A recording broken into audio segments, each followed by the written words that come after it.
हाँ जी, नमस्कार आप सभी को। हमारे हिमाचल प्रदेश के सारे जितने भी निवासी हैं, मेरी गगरेट की प्यारी देवतुल्य जनता, आप सभी को मेरा बहुत बहुत नमस्कार। थोड़ा सा पहले वेट कर लेंगे ताकि हमारे जितने भी साथी हैं वो ज्वाइन कर लें। बड़े दिन हो गए आप सभी से बात करे हुए। अपनी जो मेरी प्यारी गगरेट की जनता है उसमें आप सभी की काफ़ी जो है याद भी आ रही हैं। आप सभी की जो ब्लेसिंग्स हैं, ब्लेसिंग्स भी मिल रही हैं, उसके लिए मैं बहुत बहुत आप सबका जो है धन्यवाद करना चाहता हूँ।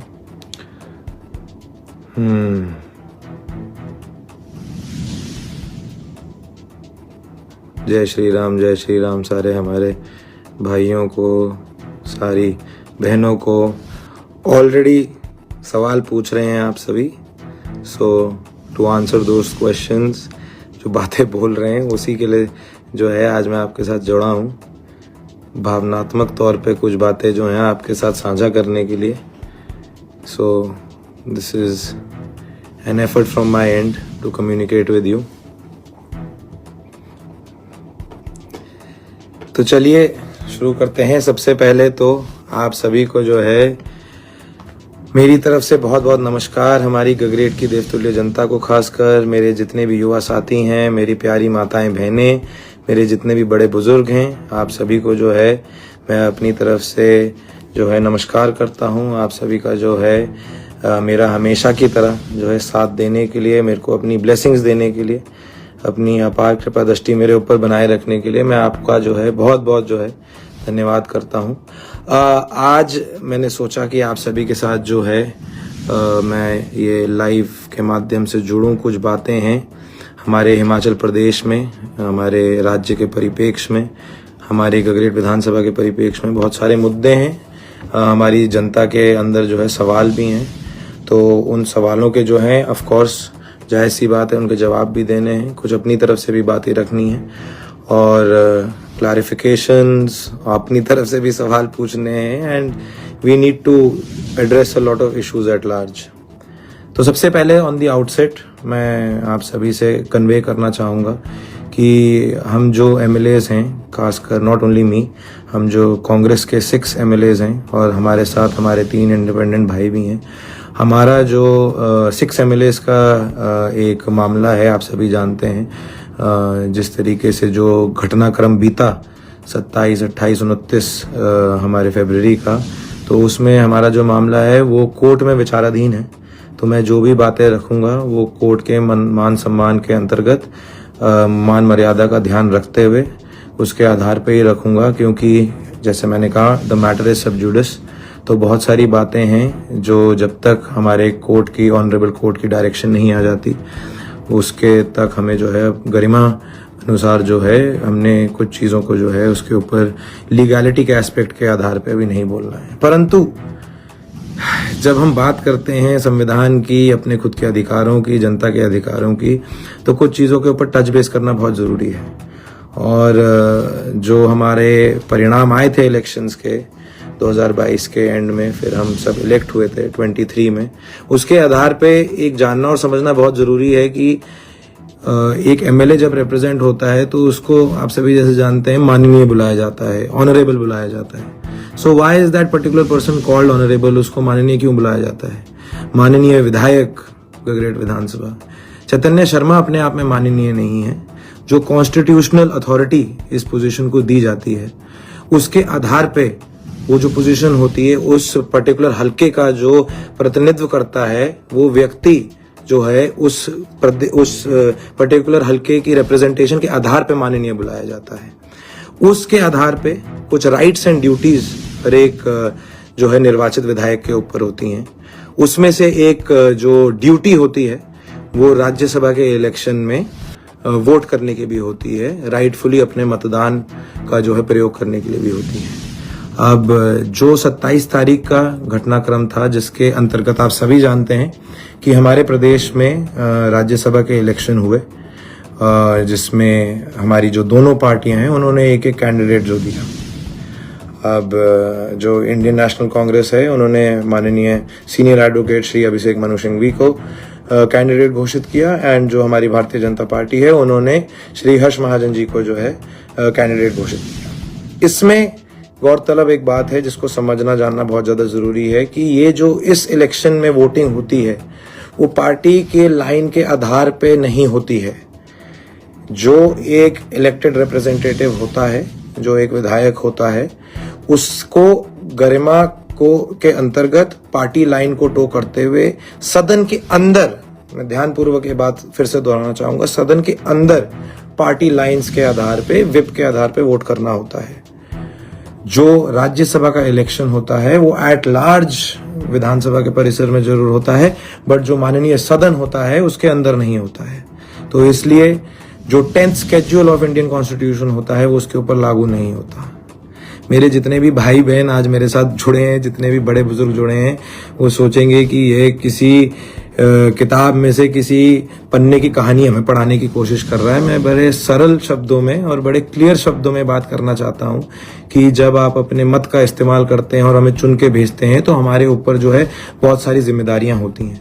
उनका निर्वहन करते हुए जो है हमें एक पैरिटी के आधार पे जो है उन सारी की सारी अपनी रिस्पॉन्सिबिलिटीज का जो है निर्वहन करना होता है। इसलिए ये एक्सप्लेनेशन देना बहुत जरूरी है। अब क्योंकि जैसे आप जानते हैं कि एक तरफ हमारे माननीय मुख्यमंत्री जी भी हैं जो पब्लिक के स्टेज पे बहुत सारी बातें हमारे बारे में कर रहे हैं, एक तरफ से कैरेट भी दी जा रही है, हमसे बात करने की कोशिश करी भी गई है, कहीं पर स्टिक भी दी गई है, साम दाम दंड भेद का जो है प्रयोग करा गया है।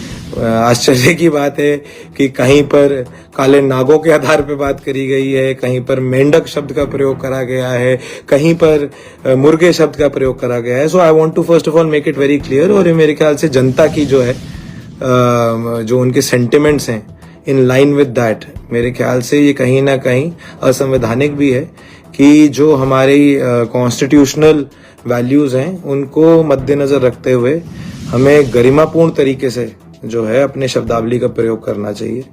आफ्टर ऑल हम स्टेट के मैटर्स की बात कर रहे हैं, हम कोई जो है ये आरोप प्रत्यारोप का दौर तो आप सभी जानते हैं कि इलेक्शंस में चलता रहता है, परंतु this is a very serious matter. तो मैंने जैसे कहा कि हम जब पॉइंट की बात कर रहे हैं, मुद्दे की बात कर रहे हैं, उसमें जब राज्यसभा के इलेक्शन के अंतर्गत हम वोट करते हैं, हमें अपनी अंतर आत्मा की आवाज सुनते हुए और कॉन्शियंस के आधार पे एक लेजिस्लेटर के नाते वोट करना चाहिए। ये मेरा मानना है और मेरे ख्याल से सभी का मानना है। उसको मद्देनजर रखते हुए अगर हम बात करें 27 तारीख के घटनाक्रम की, हमारे सामने जो दो प्रत्याशी थे उसमें से अब आप वर्तमान के माननीय राज्यसभा सांसद श्री हर्ष महाजन जी, उनका बैकग्राउंड देखिए। वो एक हिमाचली हैं, 2 टाइम कैबिनेट मंत्री रह चुके हैं। किसकी सरकार में? राजा वीरभद्र की सरकार में। राजा वीरभद्र जी कांग्रेस पार्टी के नियुक्त जो है चीफ मिनिस्टर रह चुके हैं 6 बारी हिमाचल प्रदेश के। उन्हीं की कैबिनेट में हर्ष महाजन जी जो है 2 बारी मंत्री भी रह चुके हैं। चंबा जिले से आते हैं, चंबा को एस्पिरेशनल जिला बुलाया जाता है हिमाचल प्रदेश का, उसका दर्जा मिला हुआ है। हमारे जो माननीय स्पीकर साहब हैं वो भी उस जिले से आते हैं। तो चंबा की अपने आप में एक वैल्यू है। चंबा के लोग जो हैं वो समझते हैं कि क्या क्या हमारे प्रदेश की क्या रिक्वायरमेंट्स हैं, क्या महत्वाकांक्षाएं हैं। तो उसके अंतर्गत जो हमने हर्ष महाजन जी की प्रोफाइल देखी, जो उनका अपना एक स्टैचर है, उसके विज़िवी जब हम अभिषेक मनु सिंघवी जी की बात करते हैं, बहुत ही सज्जन व्यक्ति हैं, बहुत ही अच्छे जो है बैकग्राउंड से आते हैं, बहुत ऊंची पदवी पे हैं, अनेकों वर्षों का उनको जो है कहीं ना कहीं बैकग्राउंड भी है, सीनियर एडवोकेट हैं। परंतु क्योंकि हमने जब कंपैरिजन करा उसमें देखा कि हमारे जो हर्ष महाजन जी हैं वो एक अच्छा रिप्रेजेंटेशन करते हैं। So in line with our conscience हमने अपनी अंतरात्मा की जो आवाज थी उसके आधार पे उनको वोट किया। अब जैसे मैंने कहा, गौरतलब की बात यह है कि राज्यसभा की लाइन में जब आप वोट करते हैं, when in with line with your conscious, it does not go against the constitution. ये असंवैधानिक नहीं होता। 27 तारीख को हमें नोटिस मिल जाता है जिसमें कहा जाता है कि हमने राज्यसभा के इलेक्शन में जो है हम डिस्क्वालिफिकेशन हो सकते हैं क्योंकि हमने राज्यसभा में अगेंस्ट पार्टी लाइन वोट करा है। उसको आधार बनाते हुए हमसे महज जो है I think about not even less than 12 hours का हमें समय दिया गया। 28 तारीख को जब हमने उसमें रिप्लाई में टाइम मांगा तो 28 तारीख की शाम 29 तारीख को हमें डिस्क्वालीफाई कर दिया गया। सवाल उसके बाद बहुत सारे उठे हमारी खुद की सिक्योरिटी को लेके, और भी जो एक कॉन्स्टिट्यूशनल क्राइसिस लाइक सिचुएशन हमारे प्रदेश भर में बन गई, उसके मद्देनजर एक अपहीवल, एक तरीके की जो है असमंजसता की स्थिति जो है हमारे प्रदेश भर में जो है आ गई। अब जैसे बहुत सारी बातें बोली गई और मैंने कहा कि अभी तो राजनीति में आरोप प्रत्यारोप का दौर चलता रहता है। जब हम लोगों के बीच में आएंगे तो बहुत सारी बातों के ऊपर चर्चा होगी, सवालों के जवाब भी दिए जाएंगे और बहुत सारे सवाल पूछे भी जाएंगे। उसी के अंतर्गत अब मैं आपसे बात करना चाहता हूं कि अगर हमने ये वोटिंग करी तो हिमाचल, अगर हम हिमाचल की बात करें तो हिमाचल की हिमाचलियत को बचाने के लिए ही करी है। हमने आउट ऑफ द बॉक्स जाके कोई इतना बड़ा जो है घंघोर अपराध नहीं कर दिया। आज की डेट में हम अपने खुद के स्वाभिमान की जो मत हमारे क्षेत्रों की जनता ने दिया है उसके लिए लड़ रहे हैं। बात करी जा रही है होटलों की। आप में से एक भाई ने पूछा कौन से होटल में रुक रहे हुए हैं। मैं आप सभी को गौरतलब बताना चाहता हूं कि माननीय अभिषेक मनु सिंघवी जब शिमला आए थे अपना दर्ज करने के लिए पत्र इलेक्शन के लिए, तो वो ओबरॉय सेसिल जो हिमाचल प्रदेश का सबसे मशहूर होटल है वहां रुके थे। वहां रुक के उन्होंने 3 दिन के लिए हमारे माननीय मुख्यमंत्री जी ने उनके इलेक्शन के लिए जो है लॉबिंग भी करी थी। अब उसके ऊपर मैं ज्यादा टीका टिप्पणी नहीं करना चाहूंगा, परंतु एक बात जरूर रखना चाहूंगा क्योंकि माननीय मुख्यमंत्री जी अपनी तरफ से बहुत सारी बातें रख रहे हैं। बधाई है उन स्टूडेंट्स को, JOIT 817 के स्टूडेंट्स को जिनका रिजल्ट जो है फाइनली घोषित कर दिया गया। कभी बोला गया कि कमेटी बनाई जाएगी, कैबिनेट के जो हमारे मंत्री हैं वो नहीं चाहते हैं। ये पहली बारी ये भी अचंभे की बात है कि अगर चीफ मिनिस्टर की विल है तो कैबिनेट के जो मंत्री हैं उनके ऊपर भी कोई चीज डाल दी जाती है, फिर सब कमेटी बनाई जाए। परंतु बधाई है उन स्टूडेंट्स को जिनके फेवर में रिजल्ट आया। पर प्रश्न ये है कि जहां 5 स्टार होटल्स की बात करते हैं, ओबरॉय सेसिल की बात करते हैं, उसी के सामने उस तंबू गाड़े में जो बच्चे बैठे हुए थे, जो तंबू गाड़ा गया था जिसमें JOIT 817 के वो स्टूडेंट्स बैठे हुए थे, उन स्टूडेंट्स का क्या? जब से हमारा विधानसभा का सत्र का सेशन लगा था उसके बारे में क्या कि जब वो बच्चे दिन रात वहां बैठे रहे, वहां पर जो लड़कियां थी, जो लड़की स्टूडेंट्स थे, उनको कितनी दिक्कत परेशानियों के थ्रू गुजरना पड़ा, उसके बारे में कौन बात करेगा? इतने सारे दिन बीत गए, वहां पर जो है उन बच्चों की जो हालत हुई, जो लंबा संघर्ष उनको लड़ना पड़ा, उसका जवाब कौन देगा? तो सवाल जो हैं और जो हमारी शब्दावली का प्रयोग है और जो हम एक पब्लिक के साथ इंटरेक्ट कर रहे हैं, मेरा मानना है कि वो तथ्य और तर्कों के आधार पे होना चाहिए। 6 विधायकों की बात करी जाती है, बहुत सारे शब्दों का प्रयोग होता है, हर एक चीज पे आएंगे। मैं इस पे एक चीज पे कंसंट्रेट आपको करना चाहूंगा और बताना चाहूंगा। अगर जो हम 6 लोगों के एक्शन हैं एक चीज में डिफाइन करे जा सकते हैं तो वो राज विरोध में डिफाइन करे जा सकते हैं, and I am very proud of that fact. हमारे जो माननीय मुख्यमंत्री जी हैं उन्होंने एक तानाशाह रवैया अपनाया है। वो अपने आप को खुद को स्वयं एक राजा समझने लग गए हैं और उनको लगता है कि हिमाचल प्रदेश की जो जनता है वो उनकी प्रजा है और जो वो कहेंगे, जो उनका थॉट होगा वो पत्थर की लकीर होगा, and everything else is non consequential. बाकी किसी चीज की कोई अहमियत नहीं है। पहले बोला गया, जहां तक हम पार्टी के मुद्दों की बात करें, कुछ लोग बोल रहे हैं कि जी आपने अगर ये एक्शन लिया है तो अपने खुद के किसी पावर ऑफ पोजीशन के लिए करा है। मैं बड़ा क्लियर करना चाहता हूं कि अगर मेरे अंदर कोई भी लालसा है, कोई भी लालच है, तो वो मेरी गगरेट की देवतुल्य जनता के प्रति है, ताकि मैं उनका सर्वांगीण विकास कर सकूं। इलेक्शन के टाइम पे जो पार्टी के आधार पे गारंटीज दी गई, जो हमने अपने खुद के मैनिफेस्टो में गारंटीज दी गई, हमने उनके लिए काम करना है, उसके आधार पे काम करना है। उसके लिए हमें जिस एक्सटेंट तक जाना पड़ेगा हम जाएंगे। You have to call a spade. जो बात सही है आपको उसके साथ खड़ा होना है, जो बात गलत है उसके विरोध में खड़ा होना, ये हमारी सार्वजनिक तौर पे, हम संवैधानिक तौर पे एक हमारी मौलिक जिम्मेदारी बनती है एक विधायक होने के नाते। मैं आप सभी को बताना चाहूंगा कि everything happens with good reason, good reason की बात करते हैं। माननीय विधायक फतेहपुर भवानी पठानिया जी मेरे अच्छे दोस्त हैं, बधाई देता हूं मैं उनको। He is gone on to become chairman of the finance commission. माननीय Nandlal ji, he is gone on to become chairman of planning commission with cabinet rank. माननीय मुख्यमंत्री जी से सवाल ये उमड़ता है कि पहले तो बोला गया था कि ये सारी जो लिस्टें हैं वो रुकी हुई हैं वहां सेंट्रल हाई कमांड के पास, हमें खुद के लिए कोई लालसा नहीं है। और Bhavani Pathania, I think he is one of the smartest legislators. वो एक ऐसे बुद्धिजीवी व्यक्ति हैं, जब मैं उनको विधानसभा में बोलते हुए सुनता हूं तो मेरे को अपने ऊपर गर्व होता है कि मैं इस माननीय सदन का हिस्सा हूं जिसके वो हिस्सा हैं। वो हमारे प्रदेश के नौजवानों के लिए अपने आप में एक रोल मॉडल है। पार्टी लाइंस के ऊपर उठ के मैं ये बात कर रहा हूं।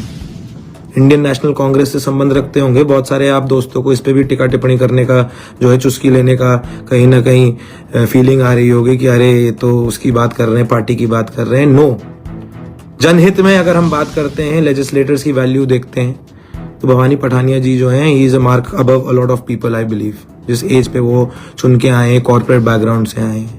मुद्दा ये है कि ऐसे व्यक्तियों को स्थान प्रदेश में, जब एक वित्तीय संकट की हम बात करते हैं, बोलते हैं कि प्रदेश की वित्तीय हालत अच्छी नहीं थी, ये कदम, निर्णायक कदम पहले क्यों नहीं उठा पाए? अब जब पैरों के नीचे से जमीन खिसकी, कुर्सी की जो कुर्सी है वो डगमगाने लगी, तो अब अचानक से जो है ये जनहित में एक्शंस लिए जा रहे हैं। So we are very proud of the fact. मेरे को गर्व है इस बात पे कि जो हम 6 लोगों के एक्शंस हैं उस पे आधार पे जो है हमारी जो बलिदानी है वो काम आई, और ऐसे जो है अच्छे एक्शनेबल स्टेप्स लिए गए।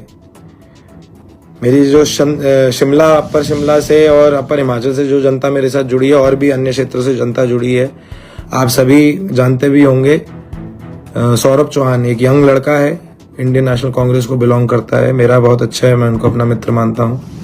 उनको माननीय मुख्यमंत्री जी ने अपना OSD फॉर प्रोटोकॉल जो है घोषित किया है। ये मैंने अपने खुद से कम हाई कमांड को, माननीय मुख्यमंत्री जी को कितनी बारी जो है रिक्वेस्ट नहीं करी होगी। Saurabh, my congratulations are with you. You know, as a brother I am very happy for you. And मैं पब्लिक फोरम पे ये बात बोल रहा हूं, ऐसे एक व्यक्ति की अपॉइंटमेंट 14 महीने पहले क्यों नहीं हुई? तब बड़े बहाने दिए गए थे कि नहीं करा जा सकता, कैसे हो सकता है। मैं सारी बातें जो बोल रहा हूं, खुद की अपॉइंटमेंट है, किसी उस चीज की लालसा में नहीं बोल रहा हूं। इतने सारे बुद्धिजीवी लोग इस सरकार के साथ जो जुड़े हुए थे, जिन्होंने अपनी मेहनत के कारण इस पार्टी को इलेक्ट कराया।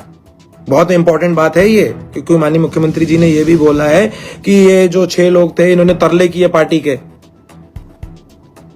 तरले तब भी करे गए थे जब सबसे ऊंची कुर्सी की प्राप्ति करनी थी। माननीय मुख्यमंत्री जी, आज की डेट में दुर्भाग्य की बात है, आपने हमें जो एक पर्सनल संकट में भी डालने की कोशिश करी। मेरे जो माननीय फादर हैं, आपके भी, I used to believe at least, ये जो है आपके अच्छे मित्र थे। काफी आप सब दोनों की कॉन्वर्सेशंस होती थी जो मैं खुद ही ओवर ईयर करता था। अब अचानक से एक जो आपके से एक सेल्फ कॉन्कॉक्टेड एक षड्यंत्र था, उसका जो है सूत्रधारक उनको बना दिया जाता है। अगेन मैं उस टॉपिक के ऊपर बहुत ज्यादा कमेंट नहीं करूंगा, क्योंकि वो मामला जो है कोर्ट में विचाराधीन है। परंतु अपनी गगरेट की जनता को आश्वस्त कराना चाहूंगा, आप सभी की जो ब्लेसिंग्स हैं वो बहुत काम आ रही हैं। मेरे फादर साहब जो है वो सुरक्षित हैं, अस्वस्थ जो है जरूर हैं, क्योंकि आप सभी जानते हैं कि मेरी जो मदर भी है बीते कुछ महीनों से एक बहुत ही गंभीर बीमारी का जो है शिकार रही हैं। But all your blessings have worked. मैं आप सबका धन्यवाद करता हूं। पर्सनल सिचुएशंस सार्वजनिक तौर से हम सभी के लिए, मनुष्यता के आधार पे सभी के लिए डिफिकल्ट होती हैं। ऐसे टाइम पे मेरी पूरी लार्ज फैमिली ने, मेरी देवतुल्य जनता ने, खासकर मेरी माताओं बहनों ने, मेरे यूथ ने जो मेरा साथ दिया है, मेरे जितने भी वॉलंटियर्स हैं, मेरे जितने भी करीबी हैं, I know you all have my best interest at heart. आप सभी की जो दुआएं हैं, कामनाएं हैं, वो हमेशा मेरे लिए बहुत काम लाई हैं, तो मैं आपका धन्यवाद भी करता हूँ। परंतु मौलिक आधार पे विषय यही उठता है कि जो जन कल्याण हेतु चीजें करी जानी चाहिए थी, बात करते हैं हम कोर गारंटीज की, जिनको हमने खुले मंचों पे आज तक डिफेंड भी किया है। एक तरफ हम बोल रहे हैं कि वित्तीय हालत अच्छी नहीं है, हजारों करोड़ की हम ऋण की बात कर रहे हैं। बजट की स्पीच जो मेरी है उसमें भी सुनिए, जहां पर मैंने बात करी है कि हम अपनी स्थिति को कैसे बेहतर कर सकते हैं। अब अचानक से going back to the same point, जब हमारी जो कुर्सी है वो खिसकती हुई नजर आ रही है तो 1500 का ऐलान भी हो जाता है। गौरतलब बात है, आई एम वेरी हैप्पी। मैं इस प्रदेश की हर एक महिला को इस बात की बधाई देता हूं कि जो आपका विश्वास था, जो संघर्ष था, वो हमारी बलिदानी के कारण जो है सफल हो गया है। 1500 जो है वो भी लागू कर दिया गया। JOIT की मैंने बात करी, तो ये चीजें अभी तक फिर पेंडिंग कैसे रही थी? जैसे मैंने कहा, क्योंकि हमारा मामला भी कोर्ट में विचाराधीन है, बहुत सारी बातें करी जाएंगी, टाइम अनुसार रखी जाएंगी, जनता के समक्ष रखी जाएंगी, क्योंकि we respect the honourable Supreme Court. हम सारी चीजों का जो है उनको मद्देनजर रखते हुए जो है आगे बढ़ रहे हैं। मैं इस बात को भी एड्रेस करना चाहता हूं कि इलेक्शन कमीशन की जो नोटिफिकेशन है, अब आगे जो होता है उसके अनुसार जो है हम आगे चलेंगे। परंतु इंपॉर्टेंट बात यह है और समझने वाली बात हम सबके लिए यह है कि हमारे फील्ड में जो लड़ाई लड़ी जाती है, उसका जो रणभूमि होती है, वो जनता की जो है अदालत होती है। हमारे लिए सबसे बड़ी अदालत वो होती है। Of course the highest court of the land has the highest respect. Supreme court जो है वो सबसे ऊपर है, हमारे हाई कोर्ट जो है वो सबसे ऊपर है। परंतु हमें जनता की आवाज को सुन के आगे बढ़ना है, जनता की हित और हक की लड़ाई लड़नी है, और जो हमारी कहनी है और जो हमारी करनी है उसमें अंतर नहीं होना चाहिए। पीड़ा इस बात की है कि अभी तक जो चीजें होती आई उसमें कहीं ना कहीं जहां हमने संवैधानिक रूप से देखा कि हम अपनी आवाज को बुलंद तरीके से उठा सकते हैं, हमने उसको जो है उठाने का एक सफल प्रयोग किया। हमारे आवाज को कहीं ना कहीं अवैध रूप से, असंवैधानिक रूप से दबाने की, कुचलाने की कोशिश करी गई है। उसके लिए हमने न्याय की गुहार भी लगाई है कोर्ट से। आगे आने वाले वक्त में हम ये जो आवाज है जनता के बीच में भी लेके जाएंगे। और जैसा कि आप सब जानते हैं कि स्टेट मशीनरी का जो दुरुपयोग करा गया है, उसके लिए करंट सिचुएशन में जो हम हैं, उससे उठने के लिए आगे आने वाले वक्त में हम आपके बीच में भी जो है सारी बातों को तथ्य और तर्कों के आधार पे लेके जो आपके बीच में आएंगे। मैं हिमाचल की समस्त जनता को, गगरेट की जनता को, क्योंकि भ्रमित करने के लिए बहुत सारी बातें बोली जा रही हैं, मेरे जो बहुत सारे मेरे साथी हैं, कहीं पर जो है भड़काऊ भाषा का भी जो प्रयोग हो रहा है, मैं बड़ा क्लियर करना चाहता हूं। मेरे को एक सेकंड के लिए पिक्चर के बाहर रखिए। मैं जिन हमारे सज्जन साथियों के साथ हूं, उनके बारे में भी 2 शब्द जरूर बोलना चाहूंगा। उनके बारे में भी बात करना बहुत ज्यादा जरूरी है। हमारे, अगर हम बात करें कांग्रेस के विधायकों की, मेरे को बीच में एक कॉल आ रही है, तो मैं इसलिए पॉज करके उसको काट रहा हूं ताकि मेरा जो संवाद है वो आप लोगों के साथ जो है कटे नहीं। तो इसलिए जो है 1 सेकंड के लिए बीच में जो है पॉज हो रहा है। अगर फिर से कॉल आएगा तो उनको उठा के बीच में बोलना पड़ेगा। मेरे ख्याल से कोई चिंता में है तो उनको बताना पड़ेगा कि मैं आपसे संवाद में हूँ, तो बीच में जो है विलंब हो रहा है। Anyways, coming back to the point, जैसे मैंने अपने साथियों की बात कर रहा था, एक्सपीरियंस जो है, हर एक लाइफ का एक्सपीरियंस जो है, युवा होने के नाते मैं मानता हूँ, युवा विधायक होने के नाते, कि दूसरों से समझना सीखना बहुत जरूरी है। एक तरफ हमारे माननीय विधायक धर्मशाला से श्री सुधीर शर्मा जी हैं, फॉर्मर मिनिस्टर रह चुके हैं राजा वीरभद्र की सरकार में। धर्मशाला आज जो धर्मशाला जिस तर्ज पे विकसित हुआ है, वो हम सभी के लिए पॉलिटिक्स में रोल मॉडल हैं। अर्बन डेवलपमेंट के मिनिस्टर हुआ करते थे, जो एक अंडरग्राउंड सीवरेज स्कीम जिसका उद्घाटन माननीय प्रधानमंत्री जी ने किया था, ये उन्हीं की देन है। उनके फादर जो हैं पार्टी के एक बहुत लीडिंग जो है लीडर भी रहे हैं, एक पार्टी अध्यक्ष के रूप में भी जो अपनी सेवाएं दी हैं। राजेंद्र राणा जी सुजानपुर को रिप्रेजेंट करते हैं, पास्ट में सिटिंग चीफ मिनिस्टर को भी हराया हुआ है उन्होंने। फिर हम एक तरफ देखते हैं मेरे जिले से जो आते हैं देवेंद्र भुट्टो जी, 32 साल का सूखा जो है उन्होंने कांग्रेस पार्टी का खत्म किया था अपने यहाँ, निष्ठा के साथ जो है उन्होंने मेहनत के साथ काम करा था। और दो ऐसे गणमान्य व्यक्ति जिनके साथ मेरा कम इंटरेक्शन था, उनके बारे में मैं आपको जरूर बताना चाहूंगा, क्योंकि मैंने एक्चुअली जो स्ट्रेंथ डिराइव करी है, जिन लोगों के मैंने लाइफ के जो है एक्सपीरियंसेस से कुछ समझा और सीखा है कुछ दिनों में, हमारे माननीय विधायक बड़सर श्री इंद्रदत्त लखनपाल जी, माननीय विधायक लाहौल स्पीति रवि ठाकुर जी, 40-40 साल जिन्होंने पार्टी को दिए हैं, सेवा दल को भी बिलोंग करते हैं, अनुशासन क्या होता है, निष्ठा क्या होती है, संगठन कैसे खड़ा किया जाता है, उसके बारे में भली भांति बहुत अच्छे से आइडिया रखते हैं। इन्होंने वर्तमान की भौगोलिक परिस्थितियों को मद्देनजर रखते हुए जो है ये निर्णय लिए, अपने खुद के विभिन्न जो इस निर्वाचित क्षेत्रों से आते हैं वहां के महत्वाकांक्षाओं को, लोगों की जो है जो डिमांड्स थी, जो लोगों की उन्होंने धरातल पे रिक्वायरमेंट्स देखी, डिमांड्स देखी, उसके आधार पे जो है उन्होंने ये निर्णय लिया। अंतर आत्मा के आधार पे जो हमारे 3 माननीय इंडिपेंडेंट एमएलएज ने ये कदम उठाया, उनके बैकग्राउंड्स देखिए। एक तरफ हमारे होशियार सिंह जी हैं जो दूसरी बारी इंडिपेंडेंट चुन के आए हैं, लगातार देरा विधानसभा को रिप्रेजेंट करते हैं, कॉर्पोरेट बैकग्राउंड से आते हैं, पार्टी ज्वाइन करने के बाद इंडिपेंडेंट लड़के जो है उन्होंने विजय की प्राप्ति करी।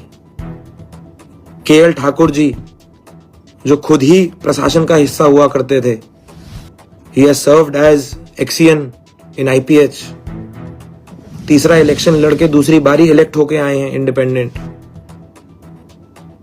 मेरे बड़े भाई, मेरे बहुत ही करीबी दोस्त आशीष शर्मा जी, हमीरपुर की जनता की जो आवाज हैं, युवा विधायक हैं, कर्मठ हैं, भगवान को मानते हैं, इतनी मेहनत करके जो है जनता के बीच में स्थान बना के आए हैं। Why did these people take the step that they have to take? क्योंकि उन्होंने भौगोलिक परिस्थिति को समझा, उन्होंने देखा कि अगर उन्होंने अपनी जनता के हित में काम करना है, अगर उन्होंने आवाज उठानी है, तो ये step in the right direction लेना बहुत ज्यादा जरूरी है। राज्यसभा के लिए जो वोटिंग हुई वो संवैधानिक रूप से कॉन्स्टिट्यूशन वैल्यूज के अंतर्गत करी गई है। अवैध रूप से जो हमारे को डिस्क्वालीफाई करा गया है, उसकी लड़ाई हम लड़ रहे हैं। बहुत सारी बातें हैं जो आपके साथ साझा करनी है, बहुत सारी बातें जो हैं वो आपके समक्ष रखनी है। आगे आने वाले वक्त में वो आपके साथ जो है बिल्कुल करी जाएंगी। हम आपके बीच में रहने वाले हैं हमेशा। आपकी जो आवाज है उसको हाईएस्ट फोरम तक उठाना मेरी जिम्मेदारी है। आपने मेरे को ड्यूली इलेक्ट करा है। दिन रात मैं आपके लिए चिंतित हूं। आप में से बहुत मेरे लिए भी चिंतित है, मैं जानता हूं। और हम जो भी निर्णय लेंगे, जो भी स्टेप लेंगे, वो हमारी जो गगरेट की देवतुल्य जनता है उनके बेस्ट इंटरेस्ट में, हिमाचल के हित में, हिमाचल की हिमाचलियत को बचाने के जो है एक एम और एस्पिरेशन के साथ ही लेंगे। अंत में मैं आप सभी को यही कहना चाहूंगा कि जो सत्य है, सत्य परेशान जरूर हो सकता है बट पराजित नहीं हो सकता। So with that I would like to sign off. And मैंने जैसे कहा कि आरोप प्रत्यारोप का दौर इलेक्शंस में, पॉलिटिक्स में हमेशा चलता रहता है। गरिमापूर्ण तरीके से संविधान की जो वैल्यूज हैं उनको अपहोल्ड करते हुए हमें अपनी बात रखनी बहुत जरूरी है। प्रदेश हित में जो है हमें अपनी आवाज उठाना बहुत ज्यादा जरूरी है और हमें right thing at the right time करना। हमारा जो यूथ है, मैं एक खुद युवा होने के नाते ये बात का जो है मैं इस बात को समझ सकता हूं कि the youth is very impatient. They are impatient because they are qualified, they are hardworking, and they need to move in the right direction. उसके लिए सरकार को अपना रोल पॉजिटिवली जो है उसका निर्वहन करना बहुत ज़्यादा ज़रूरी है। तो इन्हीं शब्दों के साथ मैं आप सभी का बहुत बहुत धन्यवाद करता हूँ। Thank you for all for being with me. Lots of love and gratitude to all of you. मैं तहे दिल की गहराइयों से आप सभी का आभार व्यक्त करता हूँ। आप में से मेरे बहुत सारे परिजनों ने जो है मेरे से कुछ बीते दिनों में बातचीत भी करी है, कुछ लोगों से बातचीत जो है नहीं भी हो पाई है। उसके लिए भी for your continued love and guidance, आपके प्यार के लिए, आशीर्वाद के लिए मैं आपका बहुत बहुत धन्यवाद करता हूँ। मैं जेन्युइननेस के साथ ये बात आपके समक्ष रखना चाहता हूँ कि जो बात हमने रखी है वो तथ्यों और तर्कों के आधार पे है और एक वो नेचुरल और प्योर इंटेंट के साथ है और उसी विचारधारा के साथ, जिस विचारधारा के साथ हम गगरेट में पहले भी काम करते आए हैं। हमारी विजन, मेहनत, निष्ठा और काम के साथ जो लोग जुड़े हैं उसी को हम आगे बढ़ाएंगे। गगरेट की एकता को बढ़ाने के लिए जो है हम हमेशा काम करते रहेंगे और जल्दी जो है आपके बीच में आऊँगा सभी का प्यार लेने के लिए और सारी चीज़ों पे बातचीत होगी तथ्य और तर्कों के आधार पे। आप सभी का बहुत बहुत धन्यवाद। Thank you so much. Love to all of you. Good night. जय हिंद, जय हिमाचल, जय गगरेट, जय श्री राम। Thank you.